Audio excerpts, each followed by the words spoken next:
Hello everyone and welcome to another episode of the Halal Gap. I'm your host Sikandar Atiq, and unfortunately I'm not joined today by my co-host Sofia Alani, who is suffering a terrible hockey related injury. Sofia, we hope you get better soon. If you guys have enjoyed our episodes of the Halal Gap so far and want to make sure not to miss the next one, please follow us on Apple, Spotify, and Stitcher and leave us a review. If you're watching us on YouTube, please like and subscribe to our channel. We have an incredible guest joining us today. I'm going to take it away. He is a multidisciplinary performance artist whose repertoire includes improv, poetry, theater, and music, and is a recent graduate of the National Theatre School of Canada. Raised right here in Mill Woods, he cemented himself at the forefront of Edmonton's hip-hop scene in 2021 with his projects Jordan Near and The Night of the Grit. Joining me live and in person here in Edmonton, you know him as Just Moe. Please welcome Mohamed Ahmed. Yo. Woo-hoo. What's up, man? Yo, What's shukran. up? Thank you. Yo, first of all, I gotta say thank you for that right up. Yo, that's It's not bad, right? Yeah. Oscar's got skills, dude. He's got skills. He can make anybody sound good, but it's easy with someone as talented as you. There's a lot to go through, a lot to choose from. No, the last time I did an in-person live one-on-one interview was the first podcast episode we ever did, which was like 55, 60 episodes ago with Rami Youssef. And since then, it's been like digital, or actually we did a couple of in-person with Sofia. Sofia got injured playing hockey yesterday, so unfortunately she couldn't join her. Okay. But she was very, very sad about that. Yo, but Sofia, excited to have the conversation one-on-one, man. Generally, we like to start right at the start with our guests. And I know you grew up in Egypt. And from what I read, what I listened to, I know you didn't immediately get exposed to hip hop, but I'm wondering, was art kind of a part of your life growing up as a child? Was it always something that was important to you? Yeah, I think so. Well, shout out everyone in Sudan. My grandfather's name is Ismail Hassan, and he was considered, like, in his time, one of the greatest poets. And he wrote for this dude named Mohamed Ahmed in Sudan, who's like called the African Giant, like one of the most famous singers of like the 90s. So, you know, amazing. So my family comes from that lineage. My grandfather's poetry.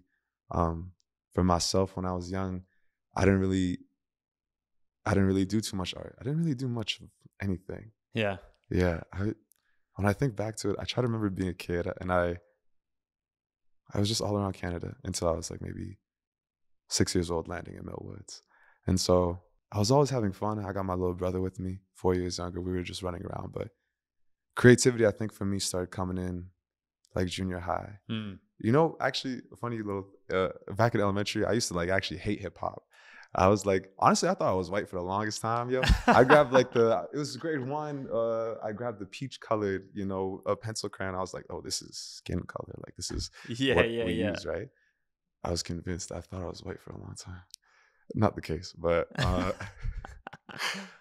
yeah, art sort of came to me in junior high when I was like figuring out myself, and I was like, I started with Tupac and Biggie, and I was like, oh, like these dudes are black, and that was enough for me to make the connection, the jump. And because that, I was sort of obsessed. I went to Sudan.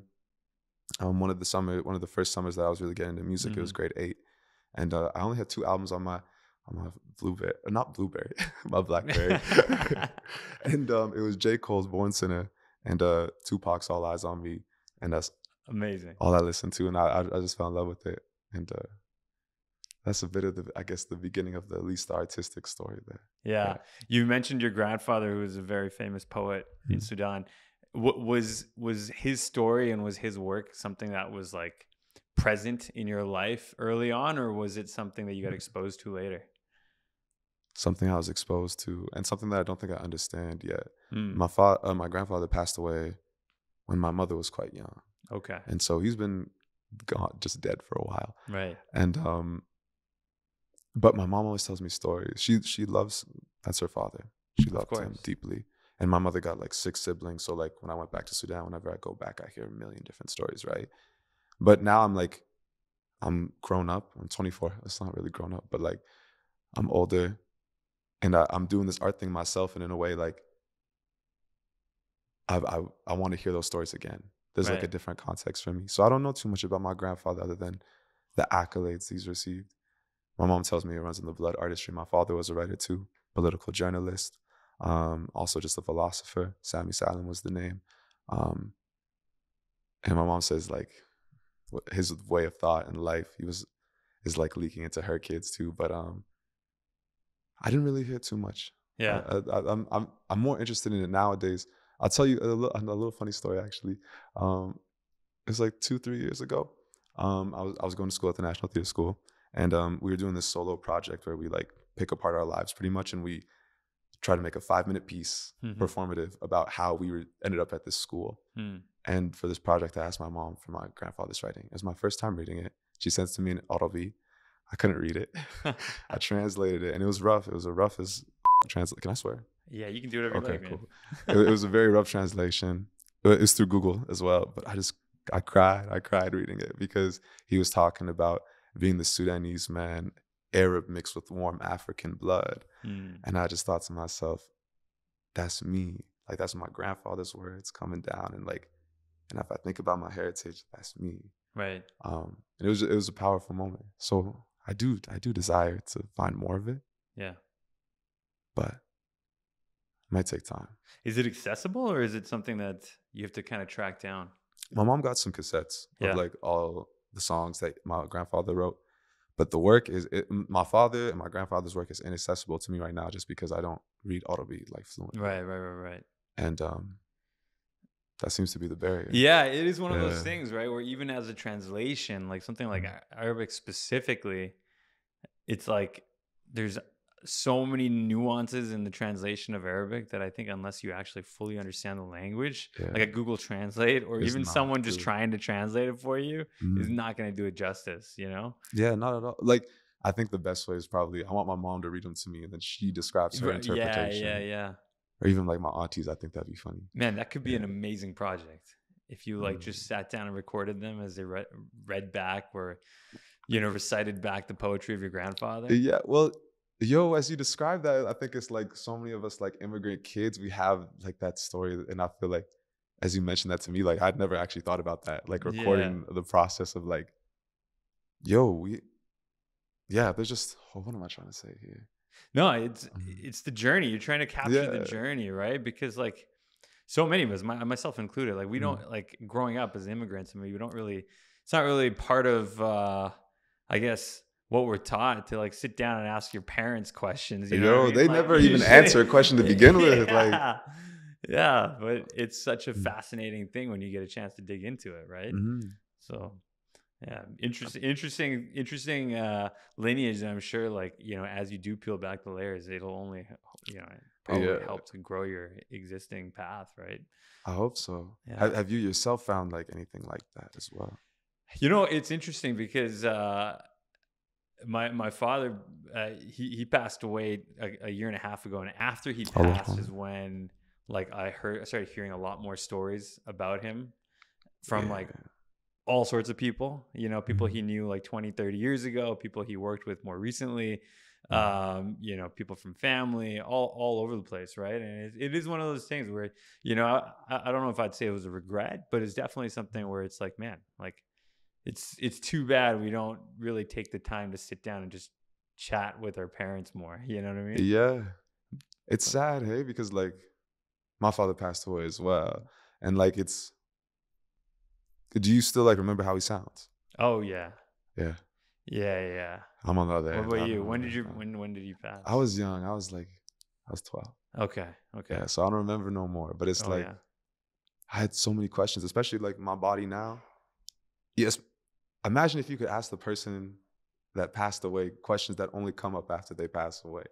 Totally. Because then I just want to know everything. I just wish I knew everything. Yeah. There was not to like change topics too much, but Kashif Pasta was like an incredible filmmaker who we just interviewed for the podcast 2 episodes ago. He just made a short film called Desi Standard Time Travel, which is about a guy who essentially gets a chance to time travel to when his dad was his age after his dad passes away. Like it's part of his dad's insurance. He has time travel insurance. That's hard. So it's like this time travel short film where he gets to go back and talk to his dad when he's like 30, but his dad doesn't know he's his son, right? And it's this incredible exchange, which just like he captures so beautifully. Highly recommend you check it out. Daisy standard time travel. Daisy standard time means like you're always late. Like Daisy, you know what I mean? Like so he just a play on that. But bringing it, it is fascinating, man. It's one of those one of those big question marks of life. You know what I mean? Yeah. Well, I want to ask you actually real quick. Like, do you feel like you're getting more curious with age? Like, are you interested in those stories more and more? Oh yeah, yeah. I mean, for sure. I think there's so many untold stories, both present and past, that for what we're doing at the Mosquers and me personally, that's it. That's all it's about. You know, is how do we tell more stories, right? Yeah. What about you? Yeah, I think it's like I'm only getting like more and more curious like every day. Like right now I'm doing a play and like I'm just like I'm getting flashbacks when I was in theater school and like how they're just like chase the imagination, chase your curiosity. And now I'm doing it again, and that like muscle is like triggering again, but it's like activating more than in just like the realm of play, right. The literal play. It's like in life, like, oh wow, I'm just like, you start to like get into it. You know what I mean? Like it's more of a mindset than it is a character. Yeah, you know, it absolutely is, and you got to find the line where to draw it. Yeah. I think that's where the professional comes in, because you could pick anyone and just cast them perfectly for a role, but they might not have a career in that field. Yeah, because they can only, they portrayed exactly what they were. Yeah, but if you have the skill to change the mindset, be able to like adapt. You mentioned like you're in this play right now. You went to the National Theatre School of Canada, which is like one of the most prestigious, theater schools in the country. So you do acting, you do improv, you do hip hop. A little bit. What came first? Was it the music or the acting? The acting, and like maybe I'll use the word performance to describe it. Yeah, but it's like one of my first memories of like. It was grade 6, and I was on stage for that Christmas play. And I just had to like mention the month of January. Okay. And we were like just going through the months of the year. I'm January. And I just had to go up and say January. And my mom loved it. And I was like, amazing. Oh, I'm going to do that like forever now. Like whatever gets my mom's attention, I guess. But now, like she's the first time she came to a show of mine actually was 2 years ago, besides that grade 6 show. So wow. Wait, hold on. She went all the way from grade 6 till now. Yeah. Oh, man. Yeah. No fault. You came a long way from January. She see me doing a whole play now. I'm like, I don't think she believes it. I don't think she believes in art. Because my father was an artist too. So like, I feel like when she went through that whole experience of just like, I lived with this artist. Right. And now my son's an artist too. How am I supposed to deal with this? So was her dad, right? So I mean, like, so does she have like a resentment towards it, or what do you think? Yo, I don't want to put you on blast, Mom. So no, but not in like a negative. I'd say absolutely, and I'd say this to her face too, very candidly. I'll come back home later today, Mom. But we're getting into it, man. But all the time she's like, he could have been an engineer, he could have been a doctor. Right. I had ever since I got grade 5 science honors, it was over for me. Like my life couldn't have been. Your aspirations became much different. Hey. Oh man, but I think she gets it now, especially like I went away from home for school, so like that was a big moment for her where she was like, oh, my son's like independent now. Yeah. And I guess I'll let him leave and like grow wings, etc. Yeah, it's so interesting to me because you would think that someone who has grown up around a very successful artist and someone who is, married to an artist would be much more willing to allow her, not allow, but willing to, accept Explore. her child's passion to pursue the arts. But I could see it absolutely, like now that you mentioned, I could absolutely see it going the other way too, where she's like, no, I've seen the struggles of what this thing does. You know what I mean? Like, it's not easy. So you're amazing at science. Pursue that shit. Go Become after that. A scientist. Like, well, I know this is mentioned on the podcast a bit, but it's just like my mom came here with that like idea of survival. Right. And like she was solo here because my dad had passed away and she got 2 sons under her belt. So she wants, I think she wanted it easier for herself. Yeah, no, or for her kids, you know, like maybe that. I mean, I honestly think so much of the time when we talk about like our parents' generation or even like current generations, like, you know, desire to push people into more traditional career paths, it's because of security. You know, they don't want you to struggle the way that they had to struggle, right? Well, yeah, because I remember like searching for the noodles one night. Like, I was just so hungry, and like my mom knew that was the case. You know, like there's no way any mother would let their children go hungry like that. And so it's just like for her to hear, oh, my son wants to be an artist, and we're already having trouble. Right. She wants a house in this country, you know. So no, of course, it's about, I guess, now getting that with what I do now. I just feel like these past maybe few years, things have started like solidifying, making blocks. Music's starting to pay me a bit. I get $200 for the show. That's the price right now. Hey. But it's like, oh, it's even like a bit of change. Like it's something. Because it used to be, I'm 4 years deep in the game now since I dropped my first album.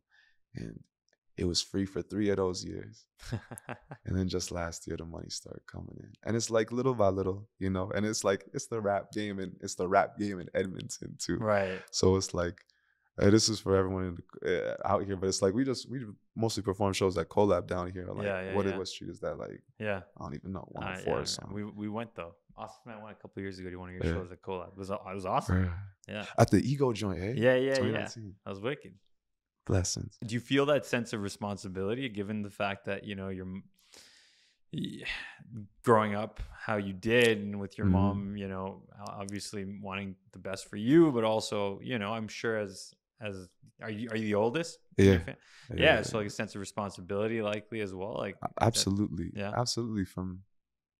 I think it's like, I don't know if you've heard this term before, but it's like I remember when I was so young, my mom was like, you're the man of the house. You're the man of the house. Yeah. So this idea of support and actually providing for my family has been like trying to implant itself. And it's not so recently. I feel like last year I had the discussion in my head. I was like, oh, it's actually time to be responsible. And that's just not like making sure things are done. It's making sure things are done. You're looking a bit ahead of time, and that you take accountability. I thought it was only the one thing. And it's actually quite overwhelming to be responsible, because it stops a lot of the fun things. Because I feel like I'm such a reckless person most of the time. And so I got to be responsible. I got to save my money. I can't buy a Canada Goose jacket. I can't afford a Canada Goose jacket.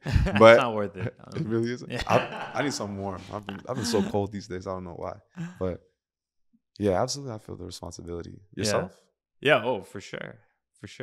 Yeah, without a doubt. Well, we're like growing up, and like, I'm sure this also a story like many people can relate to, but like parents in declining health, like I'm starting to realize for myself, it's like, oh, I also need to be like a caretaker, like the roles reverse almost in a way. Absolutely. So yeah, no, it is one of those things. And I can only imagine as someone who, you know, doesn't have a traditional quote unquote career path with a stable income every 2 weeks, you know, it becomes even more of a conversation of, okay, like, how do we make this work? You know, like that, like you said, you have to have that conversation with yourself, because there isn't that stability of like a constant paycheck where you can just be frivolous in the meantime. You know what I mean? Like, and God, I wish.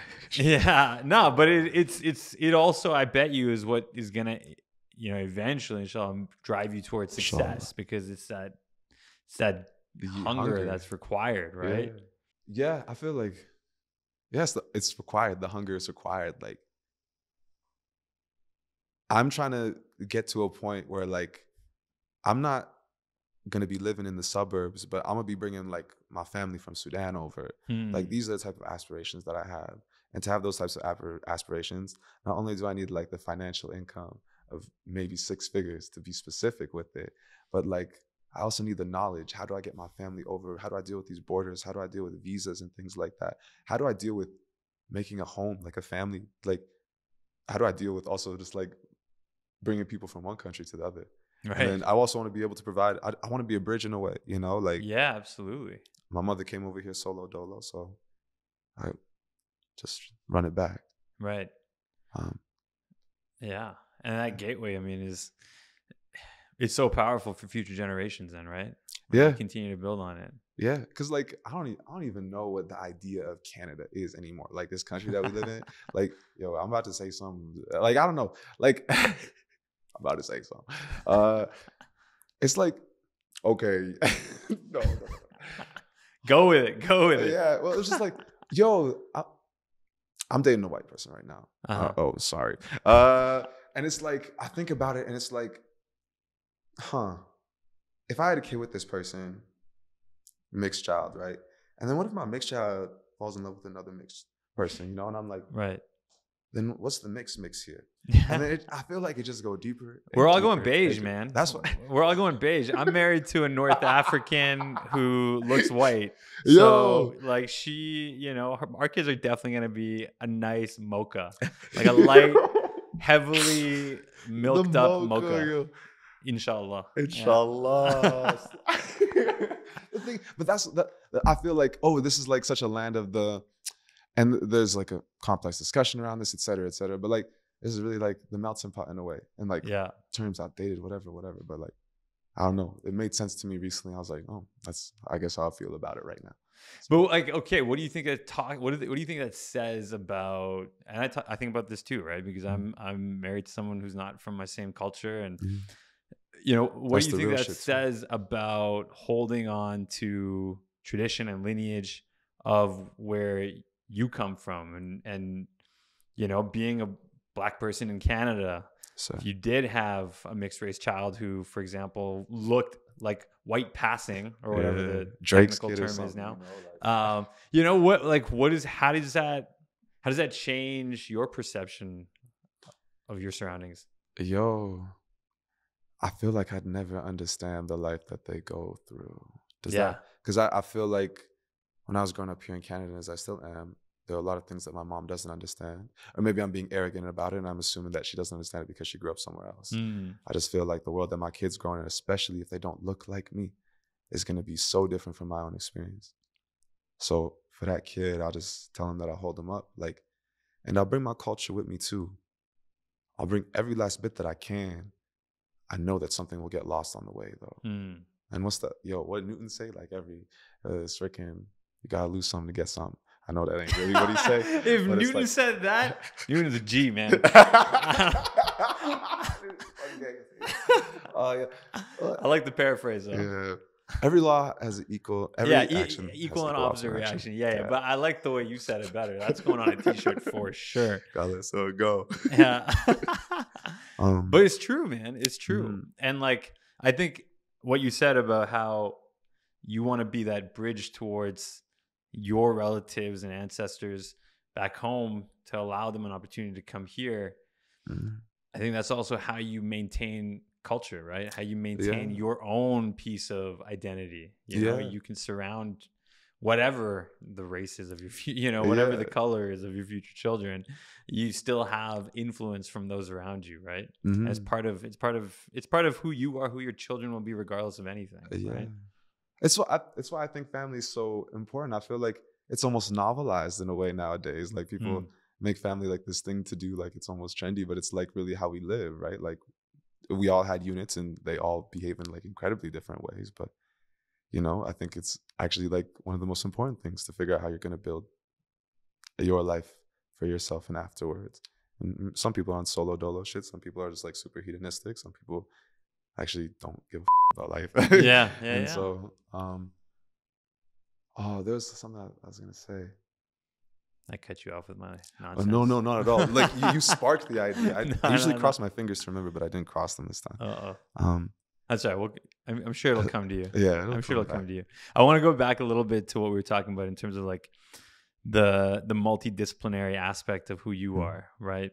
And I'm always like so fascinated by people who have this like incredible talent in acting, and then they also are like incredible in music and this and the, like Childish Gambino, for example, right?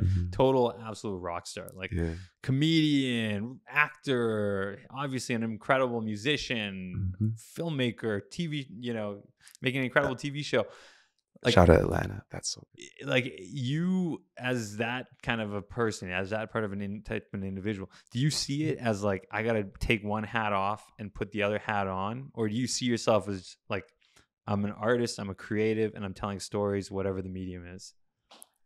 I want it to be like the latter so deeply. That's the desire. I just want it to swirl around like this. I sort of just have my things, and I'm so free and skilled at the craft that I can just grab it like this whenever I need.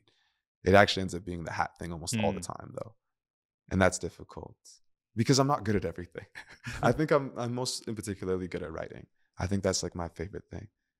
And so a lot of I may be multidisciplinary, but I feel like I also surround myself with a lot of people. I collaborate a lot. And I think that is how someone becomes, I think, multidisciplinary in a way too. Like I couldn't do it alone. Like even the fact of like this right here right now, like, yo, Asif, my guy, yo. For real. Asif, my guy. What are you talking about, bro? Yo. We gonna fight after Asif? All right. I'll make it happen. Right now, let's go. But yeah, it gets easier. It gets easier just because like. Is there one that you gravitate more towards?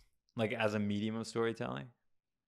It's music right now. It's music. Just because like I graduated school and I spent 3 years just having people tell me what to do pretty much all the time. Yeah. Like from the moment I stepped in the building, we were scheduled from 8 to 6 p.m. when we didn't have a play going on. And these are so regimented. Every class is like so direction driven to breathe. Like they control our breathing, and it's like to help us get deeper. And we do get deeper, but they're telling us to breathe and we follow. And we do that for an hour and a half, 6 days a week. So right now, I just need to be free. Yeah. Do you feel like when it became work, it stopped becoming like enjoyable for you? The acting side of the equation? Well, I was at school. Yeah, but that's what I'm saying. But like it was essentially it was like work. Like you had to put it in, and you had to like do the routine, and you was so dictated. Like you're punching in, punching out, essentially, right? I mean, or was it more? Am I not giving it enough credit? You're giving enough credit for sure. I think like did that make you lose the appeal for acting temporarily? Yeah, and I feel like that's the answer that like a lot of people have too. Like, there's something I think it was actually about going deeper with it rather than it being work, because it hurts. It hurts a lot, and like, about a bit of exposure on theater schools, like everyone is emotionally up going through this shit, and like, every 2 days, someone in my class was having a panic attack, and like, in a way, us as students, we become desensitized to that whole process of like seeing our classmates go through emotional distress because we're doing, I was cast as a slave 7 times at school. Hold up, 3 years, gang. 3 of those roles were lit. The other 4, yikes. But it's just like things like that. It's like, and when we're talking about that mindset thing earlier too, it's like, hold up. I was method acting a slave in my first year at school. It was sort of fun, but for how long? It was. And how? Like, I mean, that's a follow-up question. Yeah. Oh, we were doing the story of Angelique, and she's like one of the first Black slaves from Montreal, and she burned down the city. That's the story. And she has a memorial site or a plaque dedicated to her, and it's in an alleyway in Montreal. Okay. And it's like quite hidden away. I would think that someone who burns down the city as a slave in Montreal would probably deserve a little bit more than a hidden plaque. But all right, cool. That's what I thought too. Yeah. But all right. But it is Montreal, so.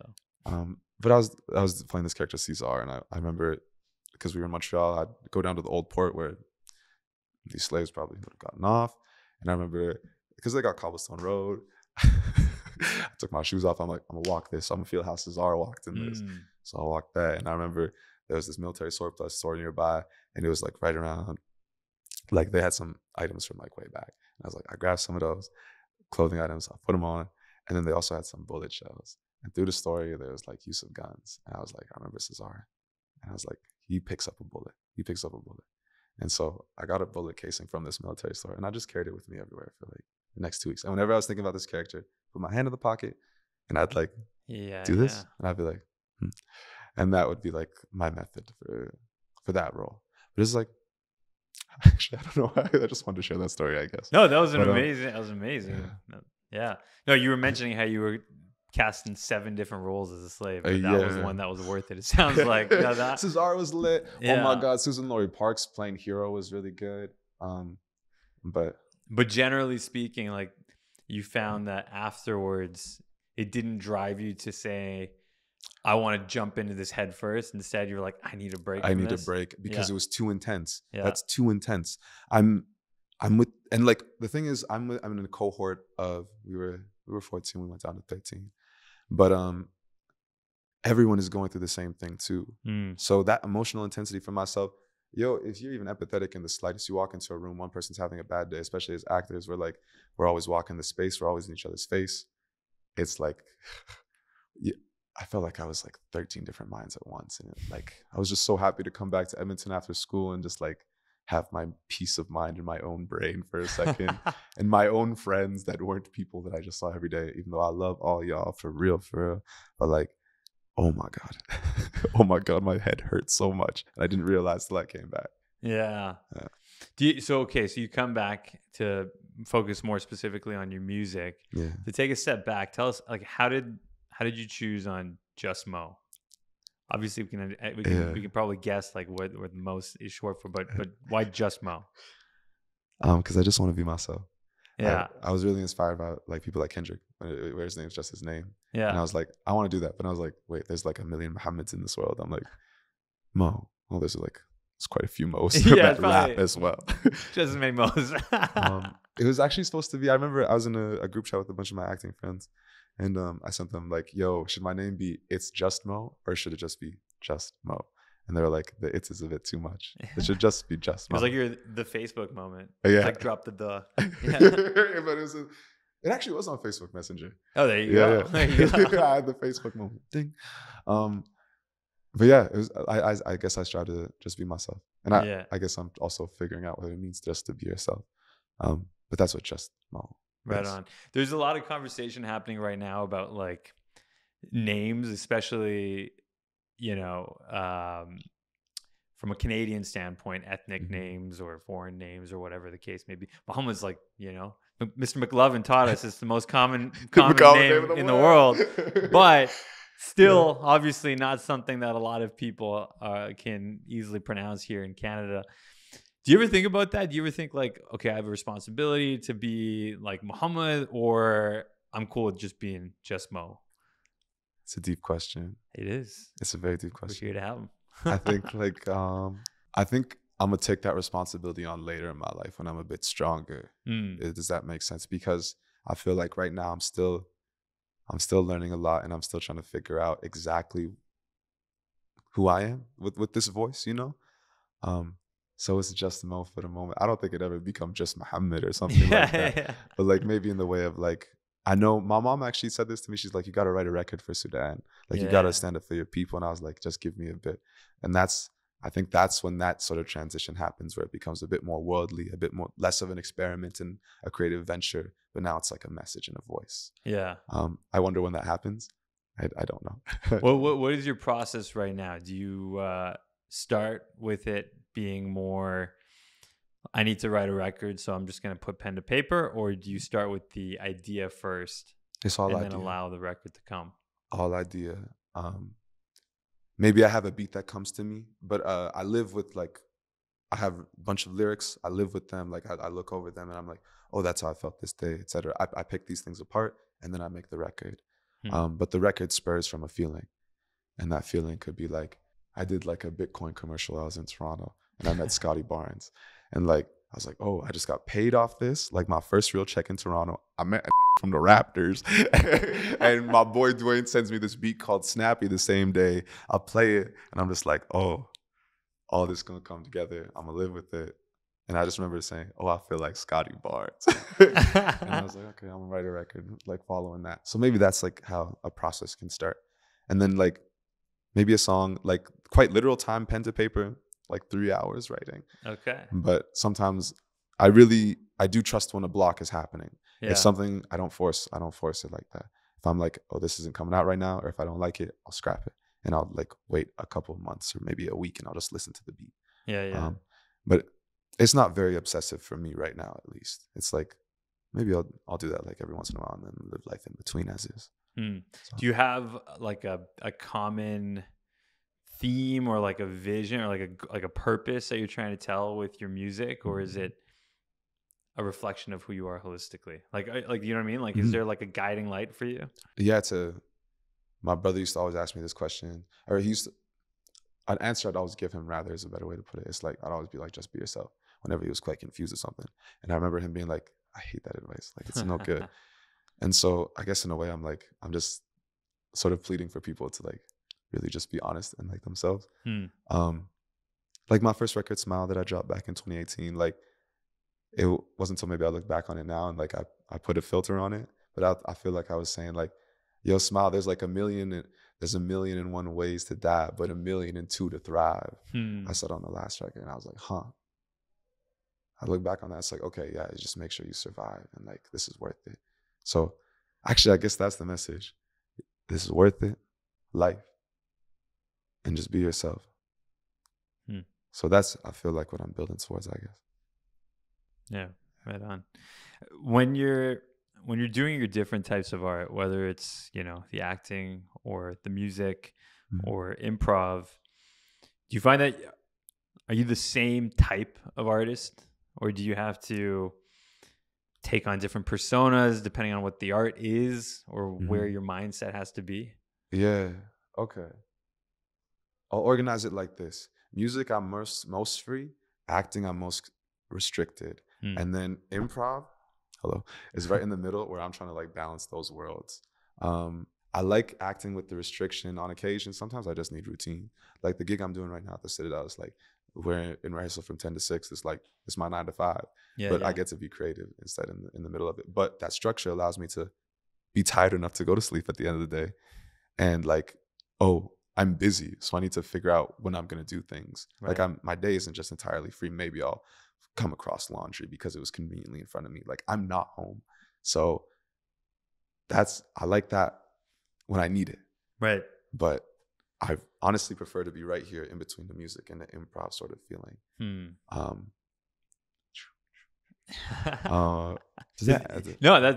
you find that it, because from what I'm understanding out of that, the acting is more in like, and again, correct me if I'm reading this wrong, but the acting is more you performing something that has been written for you, whereas the improv and the music is more so you being the composer. You're able to create. That's literally exactly it. Like the acting comes through me, the music comes from within. Yeah. And the improv is like a bit of both. I feel like I just improv life. We're all just improving life. Yeah, man. True. It's fun. It's fun. Yeah, you hit the nail on the head. Like, and you know, there are time and places for both. Like, I feel like when I'm going through an acting process, I learned so much about the world. Like earlier, just mentioning, like, like right now, this is a play about boxing that we're doing, and so like I feel tapped in. What's it called? The Royale. The Royale. Okay. Yeah, and it's about the story of the first Black heavyweight champion of the world, Jack Johnson. They turned off the cameras right as soon as he knocked out the white champ of the world. The police turned it off. Is it a true story? True story. Oh shit. Okay. But it is adapted for stage, so there's some dramaticism. That's true-ish. Yeah. But yeah, we're doing that story. But going through this, because of the acting, I get to like I've been boxing for the past 2 years, like very, very casually. But it's like that opened up a whole world for me, coming into this play. And then like I also get to learn about like this history that Jack Johnson went through in like the early 1900s, and then seeing like, wow, the way stuff just forms now. I feel like I'm in school almost again, which is like a nice feeling, and it's on my own terms and my own interests. And that's good. And that's good at times. But with music, it's like I'll do that with my friends. Like I'll be high when I'm making music, like or just like, yeah, this is like music can be whenever. Right. We've talked a lot about this in the past too. Like, do you feel like there's an advantage of going to a formal training and education for the acting? Like, would you say at the end of the day that it served you well? Because I mean, there's a lot of actors who are just, you know, they just go and do it, right? And hope for the best, right? Yeah. I feel like going to school just gave me a bit more security in like something that is very unsecure. Just because like I made a lot of connections, and then like luckily I got into this Canadian private acting school, and I was accepted out of like quite a few hundred kids. And it's like, oh, because of that, because I was able to be in that 1%, doors had opened for me. Right. And so if you can go to school, like if you're an actor, if you're like young, like high school, stuff like that, I definitely would recommend like a theater school, but like give yourself some time, like maybe not rush into it. I feel people lose themselves just because it's too intense sometimes. But yeah, it's helped. Like even the gig that I'm doing right now, I met my director at school. Yeah. So did you find that it more than anything just helped to train you on how to work hard and like stay structured and create, like how to put in the work? You know, Hamza Haq talks about this all the time, where he's like, you got to put in the work first, right? Worry about your IG followers later. Put in the work first. Yeah, everything will follow. Yeah. You find that was like or was it more of like the technical skills? Or was it both? Both. Yeah. But like going to school, like I'd say I'm a good actor, like technically. Yeah. And like I feel like, you know what? Actually, I can't say that. But what I can say is I have the eye now and I notice things. And I'm very self-aware when I am reading a script. And because of that, I feel like I can make stronger choices as an actor. Or just things that connect a bit deeper for myself. And that was through that 1.5 hour breathing every morning at like 9, and followed by like an hour and a half of like pretending we're in a bubble called our kinesphere and moving around like this. Like, oh, I felt like it was an anime for me every time. Like from 10 to 11:30, I was in an anime. I heard once when you were in one of these classes, you had to make a sandwich and you were like ketchup or something. Yeah. Is this a true story?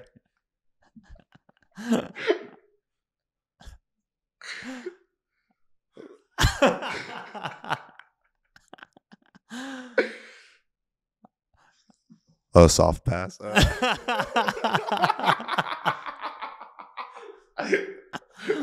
Yeah, the sandwich story. You got to get it live and direct from me. I'll leave it there. we can move past it, but yeah, yes or no is fine. Oh, I'm sweating. Okay. Yeah. Okay. All right. Cool. So yeah, lots to learn from acting school. All right. Plenty, yo. So many weird things happen. Yo, me and my school protested. I mean, my class protested against our school. Really? Yeah. Yo, expose. It was during our second year.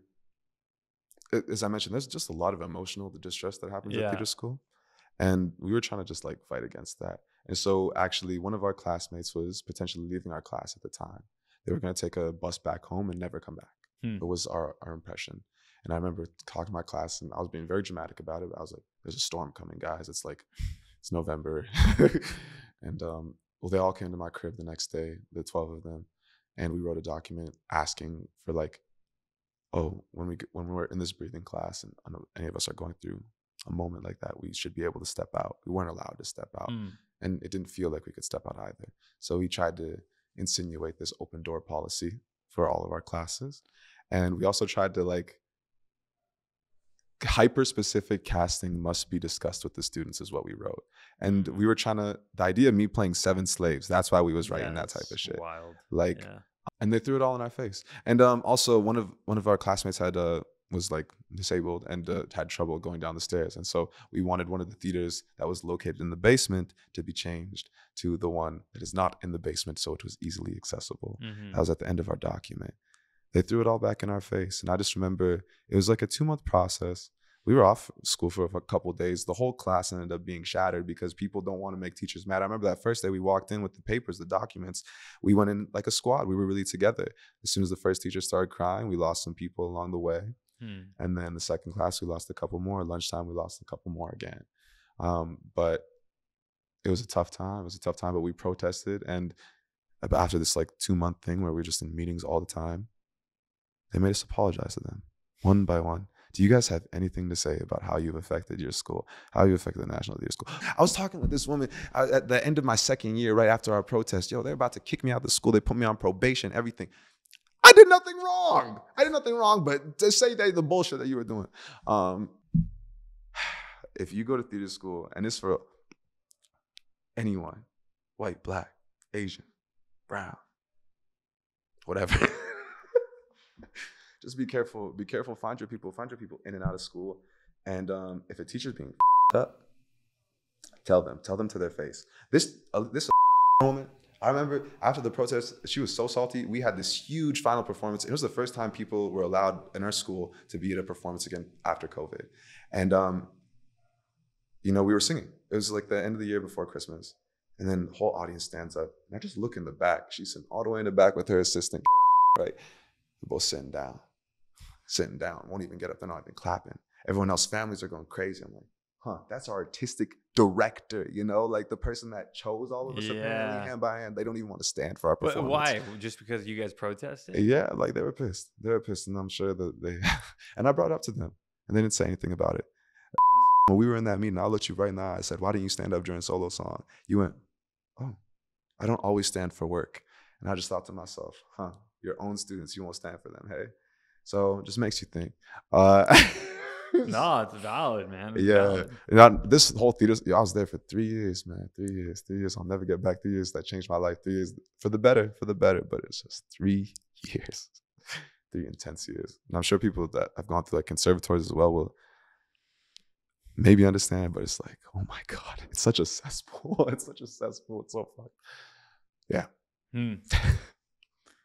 But yeah, I'm a rapper now, and I write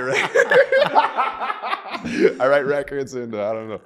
Yeah, no, okay. So I want to ask a quick follow up on that, right? Because I mean, clearly this had like such an amazing, like a monumental impact on you, and likely like on your trajectory, right? So as you move forward, do you find that you're utilizing?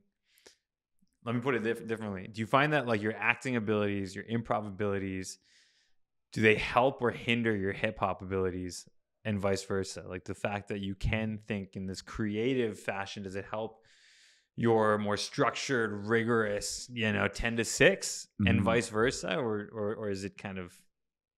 They both help. They both help for me, at least. I feel like maybe I end up coming off a bit annoying to folks. Like I'll be in the rehearsal hall, and if I'm like carrying like that music energy with me, like I'll be a bit all over the place, like a bit uncontrollable almost, like a kid in a way. But then free energy into constriction. But if I bring that constriction into music, I feel like sometimes, some really good. I remember a lot of Night of the Grit that I made was in that type of space where I'm just so free, but I had to put the restriction on it because the records, at least for myself, were very heart-bearing. And so, yeah, it definitely goes back and forth. But the people around there, like, if they don't know me personally, it seems like a bit of a switch. I hear people, at least nowadays, they say often, like, oh, you're a bit different now. I'm like, what did I do? So, I'm not too sure, but I guess in a way, I hope to like just have those two. It goes back to what we were talking about with the hats, right? Yeah. Right now, you're still feeling like you have to take one off, put one on, but when you start to blend the two, so you get Gambino magic. Yo, we're right now. This is the generation that's inspired by the Gambinos. Like we had the Pac era, and then I feel like now we're going into that. Like kids can really be whoever they want to be, especially with the internet. Who are you inspired by? Donald Glover, for sure. Obsessed a bit, honestly. I listen to like all this man's interviews, and there's this one interview I could never find, but I just love the way he spoke about life, and just like, I don't know. There's this Breakfast Club interview he's got where he's just like, he's pleading pretty much to these guys, and he's like saying like, yo, I'm fighting for us to be real. Right. And he's got like this grandma hoodie on. I'm like, yeah, okay. Yeah. I remember I saw that I was like 16. I was like, oh, he's fighting for us to be real. He's fighting for us, because I never heard nothing like that before from a dude who was doing things similar to me. So I was like, oh, I guess that's maybe what I'm fighting for too. I never thought about it like that before. But yeah, Donald Glover's big inspiration for sure. I love like a lot of like old Black authors. James Baldwin, Toni Morrison, Maya Angelou, rest in peace. All of them actually. They're all dead. Dave Chappelle, Tupac and SZA. By the way, congratulations on your new blanket. Your new Tupac blanket. Yo, actually, I didn't pick that one up. I actually got another Tupac blanket though. It's All Eyes on Me. I need to go pick that one up. It's on white, so I'm gonna go see if it's still there today. It's on the gazebos by the Arts Barns. Yeah. So okay, good to know. Gotta put it in the wash. I hope it's not like bed buggy or anything. Yeah. What do you think about this idea that like there's because we're talking about inspiration, we're talking about creatives that inspire us. What do you think about this idea that there's like no more great artists, and how Spotify or all these different streaming platforms are just pumping out so much content that you don't get greats anymore. What do you think about that? This question sends my mind in a million different directions. Hit it. Because it's like, just because I'm naive, I believe that the best will rise to the top, the cream of the crop. But I don't know if that's always the case. There's definitely, the market's saturated. I just feel like everyone has their niche now. Like people actually get to listen to what they want to listen to. Yeah. We're not like maybe confined to having to all listen to Michael Jackson. But Michael Jackson had to be on that level because everyone was listening to him. Maybe that's the idea. Yeah. But I just remain naive. I'm just like, I feel like, okay, now more people get the opportunity to put their stuff out. Yeah. Like even like this whole Mosquers, like Halal Gap, my whole career, like internet, like we're all in saturated zones, you know? Right. Obviously Mosquers been around longer, but no, man, we all benefit from the same wave that we're riding right now. But you know, it's interesting. What about from the consumer, like the audience standpoint? You know, like I don't know. Have you seen? There's this movie that came out last year called Vengeance by BJ Novak. I don't know if you've seen it. Oh, BJ Novak. Okay. So good. Definitely check it out. But there's like this exchange between Ashton Kutcher, who plays like this like very rural Texas like record exec, but like he's like this very like free thinking guy, and BJ Novak, who's like this reporter, and he asked BJ, he's like, you know, what are you listening to these days? And he's like kind of like stumbles before he can respond. He's like, let me guess, like you just listen to playlists? And he's like, yeah, pretty much. He's like, and you don't really know who's on the playlist, but you like it, and then you like the song, so then it generates new playlists for you based off those likes, and you don't ever like get to know who you're listening to, but you kind of generally enjoy all of it, right? And he's like, that's kind of how music is consumed nowadays. Whereas I remember like when I was growing up, you know, I mean, unfortunately, we still were like stealing music back then, but you know, you're like downloading LimeWire, Napster, Kazaa, like you're finding music, you know, you're like, and like pride yourself in like diving into the underground and finding artists. Like, how do you feel about how we consume music? Oh, it's tough because I feel like the way there will still be curious people who want to find like the most underground thing ever. And like, I don't know if the statistic's true, but I heard like 90% of people on Spotify have under 100 listeners. And so like, if that's true, it's just makes me think like, wow, that's like a lot of music, and a lot of music that people can dig through. I think about Reddit and just like how niche and hyper specific that is. There's this subreddit called Hip Hop Heads that I used to be on all the time. These dudes were talking about this whole saturation complex, right? But they were just so obsessed with the music anyways that they dove into it just to find what they would like. And because there's so much now, they can really find what they like. Maybe someone likes Viper. I don't think Viper's good. He's got this album called Y'all Cowards Don't Even Smoke Crack. He releases like, I think he had a year where he dropped like 100 mixtapes. There are so many people who are just a fan of that person and how he does that. So it's like, I guess as a consumer, it couldn't be better for us because we get to feel good all the time. Sure. Is that good for humanity? Yeah. I also don't think we'll never have another like big celeb because no one has the attention span to just listen to one artist. That's what I was. Yeah, that's kind of like the greats, right? Like these like 3 or 4 or 5 musicians who like everybody's just like, oh my goodness, like the Beatles or like Michael Jackson or you know, even I like don't know if we're in the the Mount market for that anymore. You know? Yeah, like I don't think so. I really don't think so. Like there will be like top 10 people on Spotify, right? But I don't think that's a market anymore. But I bet you like within 6 months, 7 of those people have been recycled. I guess it gives us all our 15 minutes in a way. Do we want that?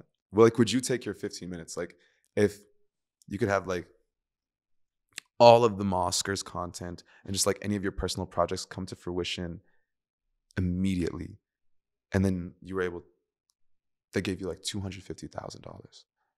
Like this was just the email offer and it's like valid. $250K. And then all these things just blow up.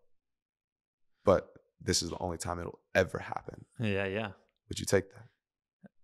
I want to hear your answer. I think for us, because we're a platform, we're not like, we're content creators, but we're content creators with a purpose of like specifically highlighting other artists. I think for me, it would not be worth it because, and again, I'm not speaking from a creative standpoint, right? I'm not looking at it from that monetary angle. I'm looking at it from like just the organizational standpoint. I would rather us speak to a community that is potentially smaller, but a lot more ingrained than just have like a flash in the pan moment where we're super popular and then it dies and is unsustainable. But that's just as an organization, specifically with the Mosquers. Someone else told me I want to get that bread. I'd be like, get that bread. You know what I mean? Like I have no objections to that. So if that's your answer, go get it. What is your answer? I want to know. I want the bread so bad, but I guess I won't even okay, I'm gonna answer it like this. There's like the two paths. It's like I take this money and my career is like this. I do as much as I can while I'm up here for that 15 minutes. And when I drop, I just live life. I'm sure that's like a thing plenty of people would desire. But I don't think I'd take it. Now that I thought about it. I think a lot about my life as narrative. I'd really like it to just keep going up. And it seems to be going like that. Obviously, there's like little dips and curves here and there. Maybe it'll go all the way over here for some reason and like back. But yeah, I'd rather just climb. Yeah. And like I can climb with my friends. Like I can climb with people. Like it's more fun, I think, that way. When like let's say like 5, 10, 15 years from now, what do you want people to think of when they think of Just Moe? Sudan is coming to my mind. You know, I'm not really interested in people like collecting my albums and things like that. I'd rather just like, I hope a lot of people come to my funeral. Whoa, I mean, I'm hoping you past 5, 10, 15 years, man. Shit, you'd be like 36. Like, give me a break. Oh, yeah. In 10 years, I hope a lot of people come to my funeral. I don't think I'll be done in 10 years, actually. In 10 years, what I want Just Moe to be? I want to be financially independent. I want to have built that bridge, be able to have family come to Canada and back as they please. I'd love to have maybe started my own family. And there's this idea that I've been toying around with for a while. It's called Just Be Yourself. And it's like, I'm not sure what it will manifest into, but it's like, I want to take that and hopefully like inspire people to just be themselves. Yeah. Is that the message that you're hoping people will think of when they think of your art? Just be yourself. Yeah. I hope people are inspired. I hope people like make music and it doesn't sound anything like me, but they say like, oh, I was inspired by this guy. Like maybe some R&B singer. And he's like, oh, but I really like Just Moe. I'd love to be like a touchstone like that. Maybe in a way that like MF Doom is looked on, or like, yeah, just like a lot of love. I hope in 10 years. I hope to have a lot of friends around me, just like amazing, living very wealthy in that type of way. Yeah. I want to pivot a little bit before we wrap with some rapid fire, but I want to talk a little bit about kind of the scene in which we live, right? The Edmonton scene. I remember growing up, Edmonton was very supportive a lot of times about like the indie scene, the alt rock scene. And then it's like when you go to hip hop, it was like Cadence Weapon and like no one else exists. You know what I mean? Cadence, what's that, yeah. Like how is it now? Like how supportive or unsupportive is it? Ooh. It's nice. I'd say it's nice. I'd say it's like very supportive. Like right now, like I'd say the game has been going on for maybe 4 years. At least when I've been introduced to it. And in these 4 years, I found like nothing but love and care and support. There was drama a couple of years in the scene that tore the hip hop in particular scene apart. But I feel like it's just come back. And like, especially now, as you mentioned, like before, it just used to be like Cadence, Arlo Maverick, K-Riz. Yeah. But now I feel like, at least for myself, like it's like, whoa, it's like Eddie Perp, Arden, like Wacko Dreamer, Lowry, Tay Thompson, like Nina Mattia, just like, and I could keep going, like Jalen January. But yo, I actually don't want to leave people out. I'm sorry if I forgot your name. Dwayne, Roman. But it feels like it's so explosive right now. It seems, especially after COVID. And people really rap out here. Free agents, Selassie Draw. We got a lot of good creators, especially rappers here. Yeah. Do you think that, and maybe even like zooming out into Canada, do you think that there's the right levels of support and infrastructure to provide that to become viable, like whether that's commercial success or exposure or whatever that next step would be for what artists are chasing in hip hop here? I think what Edmonton needs is just more people coming out to this stuff. So like places like Collab or like any local artists, like link up with them and go to their show, because like I feel like we just need people. Like the town is quite raw, and like I think the bar will raise, especially people feel the pressure. We do successful shows here, but like a show that is successful, we end up selling 100 tickets, and that ends up being the roof. And it's like when I even think of like y'all, like the way that Mosquers Film Festival, like this is hundreds of people that need to be organized and figured through. And it's like, we just need more people in the scene, because right now we're all just artists hanging out with each other, it seems like, which is like very cool. You see the pictures of like freaking James Baldwin hanging out with like Nikki Giovanni. And it's like, I'm not comparing ourselves, but it's like we're seeing like the Edmonton scene together right now. And it's like infancy. Like we all go to Jay's place and we record records in the basement, So it's like, if I don't see you during your show, I'll see you next week. We need more people coming out to these shows, so it's like we can blow up, you know? I'd love for this place to blow up. It's tough though. This Edmonton, like, how the winters be. It literally just brings depression upon people.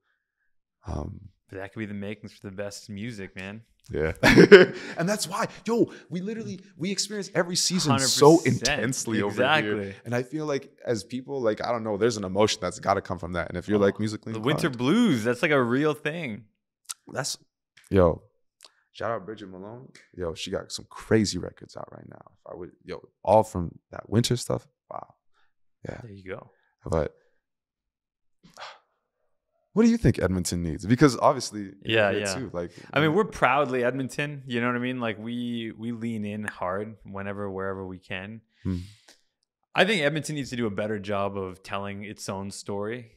I think we still get lumped into the stereotype that we're just like a bunch of rednecks, and and obviously that couldn't be farther from the truth, right? Our diversity is incredible. Our art and culture scene is incredible. We've got so many like unique programs and festivals like us, and we've got incredible artists like you. So I think we got to do a better job of telling our story. You know what I mean? Like I think that's one of our biggest opportunities.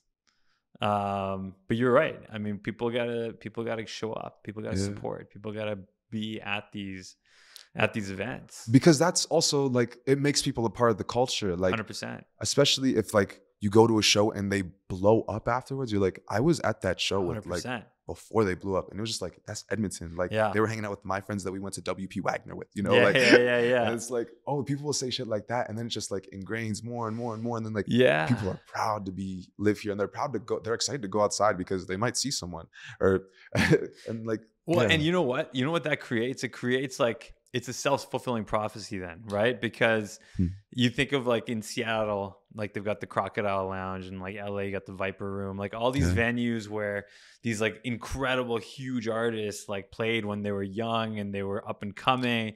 And it's like, then when you're visiting that city or when you're part of that city, you're like, yo, I got to go check that place out. You know what I mean? And so now the next generation of like up and coming artists, they know, okay, I want to go play there. And then boom, all of a sudden you got a crowd, and now you got a community, and now you've got support. And so it's self-fulfilling. It feels like we're building the path right now. Yeah. And we're not following too much. And it takes a long time to do that. And then I start to realize there are people right behind me that have just like ran up because there's like, it's been cleared. So it's like, I really hear you on that. Yeah. I like that analogy. I like that analogy. It's like, where'd you come from? You shovel so they can run. Yeah. Damn. No, man. Put the salt on the road. Honestly, like you said, right? It creates that pressure so that people become better. Yeah. And then they don't need to like put their effort into shoveling. They can just run. Mo, this has been awesome, man. It's been awesome. For real. We like to end all of our segments with some rapid fire. You down? Very. All right, man. Okay, here we go. These are some completely random questions. The first one. What is the first concert you ever attended? J. Cole. Okay. Born Sinner. Yeah. What year? What year? And where? I just started high school. It was 2012. And it was at the Shaw Conference Center. Okay. Here local. Nice. Okay. What is your most regrettable purchase? My God. I bought the Raised by Wolves hoodie. And I bought it 2 sizes too small. And then I bought the extra large off the internet. Just to double down. I love it. Yeah, because I was like, this one doesn't fit. And then I gave the one that fits, that didn't fit to a girl. And I don't like her anymore. And I wish I had it back. So that was my biggest regret. Yeah, unfortunately, that's not even. I need my sweater back. Okay, well, there you go. I was going to say, it's not even that easy to find because there's so many of them. But when you do that, it's pretty easy. So that's perfect. Okay, what's your favorite Drake album? I heard you're a big Drake guy. Oh my, I love Drizzy. This Her Loss is really, really good. Jumbo Shit Pop, and that video for that song is crazy. But I'd have to say Take Care. Okay. What is your go-to Super Smash Brothers character? Sora.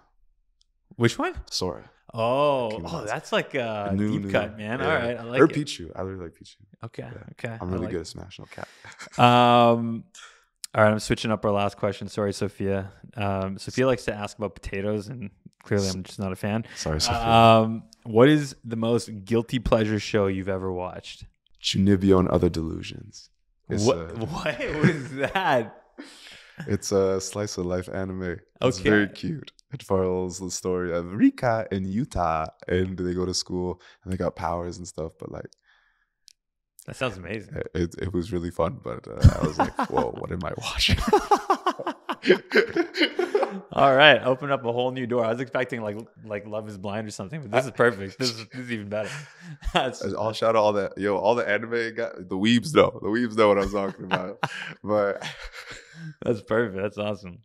Mo, where can people find you and your stuff these days? Yeah, JUSTMOE on any music streaming platform. I'm mostly on Instagram. I am Just Moe. And like if you're in Edmonton, I'll probably be outside. And if you're in Toronto, maybe I'll see you. That's where I live nowadays. So okay. When is the play run that you're in right now? Bet. Citadel, the Royale, running from February 9th to the 17th. If you know me, hit me up. I'll get you a ticket. If you don't, please just buy one. I can't deal with all that harassment. Buy your tickets, guys. Support local art. Yeah. That was the lesson of today. They're really cheap too. Yeah. And then also, I got a music project, January 26th, Kobe year. All right. You doing a show? No show, just the music. Just a child. Okay. Yeah, Perfect. Mo, it's a pleasure, man. Thank you so Pleasure. much for you. coming out. And it wasn't too bad weather-wise, but I appreciate you being here. Yo, thank you. It's always good to do these in person. So thanks, I feel the energy deeply, Thanks. and like just like thank you for your patience as an interviewer too. Like really hearing out my question. Yeah. So. Right on, man. We hope you enjoyed today's episode of The Halal Gap. Stay tuned for more episodes and follow our brand new Instagram page at the halal_gap. The Halal Gap is a Mosquers production. You can find the Mosquers on Instagram, Facebook, Twitter, and TikTok by searching Mosquers Film Festival. Thank you to our sound and video editor, Vikram Chouhan, our tile artist, Narmeen Saiyed, our researcher, Zaid Hassan, and our producer, Asif Quraishi. Please rate us on Apple Podcasts and Spotify. And if you're watching on YouTube, please like and subscribe. If you have any questions or comments about our podcast, you can email asif@themosquers.com. On behalf of Sofia and myself, thanks for joining us, and we'll catch you next time.